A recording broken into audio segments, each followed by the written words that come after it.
Do you know how to practice the language of choice? What's going on, guys? Dr. Sean here. I had a question that came up on LinkedIn earlier today. What is this language of choice that you were asking people to practice? I figured I'd take a moment to explain it in 3 parts. The first is learning how to positively affirm for ourselves, okay?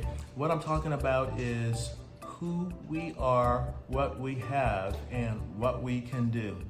All day long, we are making affirmations about ourselves, and many of them are negative, and we don't know it. And so we are taking ourselves into directions that we don't actually want to go.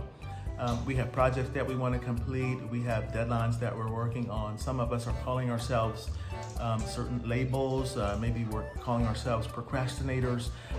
We are calling ourselves idiots. We are doing all sorts of things. We are diagnosing ourselves when we haven't been given diagnoses. We are giving ourselves labels that are not helping us to get where we want to go. And we are talking about what we don't have a lot. We are talking about what we can't do. So when we learn how to change those around, now we might have concerns, let's say, about our attention. And so maybe we'll say, I would like to work on strengthening my attention. I would like to become stronger in my willpower. I would like to become more organized. This gives us a target. It gives us a way of talking about an area of concern that we want to strengthen rather than use a concern to beat ourselves down. I would like to have more free time rather than saying, I don't have enough free time. I examined a person earlier today, and he was talking about his stroke that he had in the past. And he said, well, this is my bad side. The left side is my bad side because of my stroke. And I wondered why he didn't say, well, you know, my right side is the stronger side since I had my stroke and it affected the left side.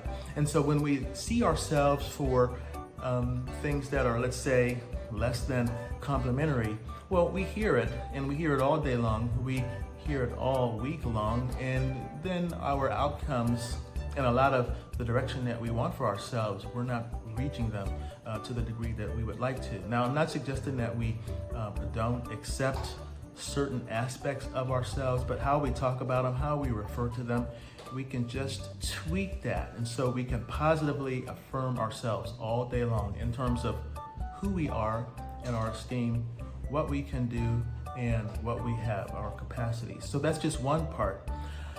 Another aspect of this is saying yes to ourselves, okay? It might sound easy, but I find that most of us are not able to do this as much as we want to, okay? We spend a lot of energy on things that we don't want. We spend a lot of energy on things that we fear, things that have caused us pain in the past, and we don't spend a lot of energy in what we find desirable, what we find favorable, what we actually want for ourselves, things that are our favorites, our preferences. If we really focus on our preferences, things that we find desirable, things that we want, things that we would choose, the language of choice, if we spend more energy there, we would see more of it. It's kind of the same thing we were talking about earlier, whereas we put a lot of energy into our, perceived weaknesses. And we could put that same energy and express that same concern into what we actually prefer, value, favor, want, and what we desire, what we would choose, okay? The language of choice, practicing the language of choice. Words are powerful, and so if we are using them against ourselves and against what we actually want, well then it will not get us where we want to go. And then finally, there is the graciously receiving with gratitude. Now that might sound redundant, but what I'm talking about is when we choose and when we act on our choices and when we align our actions with things that we have chosen, something's going to happen. We're going to have some outcome, and those outcomes are, we receive those. We can receive them graciously, or we can get upset with them. The question is, do we like them or not? Okay, it can be negative. It can be neutral. Do we like the outcomes? And if we don't, then we can just make some adjustments, okay? Now, what I'm talking about is the tendency for us to label outcomes that we don't desire, bad outcomes.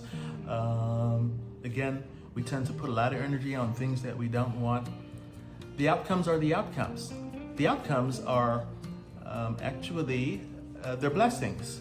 We made choices, we made selections, we made moves, and we got a response. Life responded. And so we can be grateful that we are able to contribute and co-create our life. And so those are the three different components I would suggest have to do with practicing the language of choice.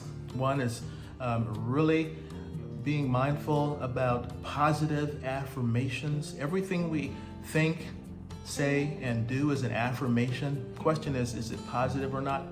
Okay. The second is learning how to say yes to ourselves. Learning how to really select those things that we favor, preference, desire, and want. Say yes to ourselves. And then finally, graciously receiving with gratitude. Practice TLC. Practice the language of choice to keep winning. Take care, guys.